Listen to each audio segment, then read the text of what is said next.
Ciao a tutti ancora, sempre qui dal Palazzo Moroni, della Sala degli Anziani, abbiamo il consigliere, senza che se la prenda più anziano, ma sicuramente la sua esperienza ci serve per maturare ancora altre esperienze in Indipendenza Veneta e abbiamo sempre bisogno dei suoi consigli perché è uno dei più attivi. Abbiamo qui Giordano Soldan. Prego Giordano. Grazie per la presentazione. Comunque non sono uno non sono il socio più anziano, solo forse il vice, il secondo. No, come esperienza purtroppo ammetto la mia non esperienza, però devo comunque professare la mia tanta passione per questo progetto di Indipendenza Veneta. Io ci sto mettendo tutta la mia voglia, la mia passione ogni giorno e ogni giorno devo rispondere alle 35 lettere che i signori qua mi mandano, diciamo, quindi che io devo consultare, a cui devo rispondere e a cui rispondo con passione.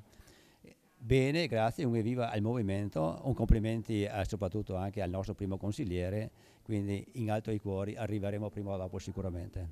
Grazie mille Giordano, bellissime parole. Comunque ho detto il consigliere più anziano, non il socio più anziano.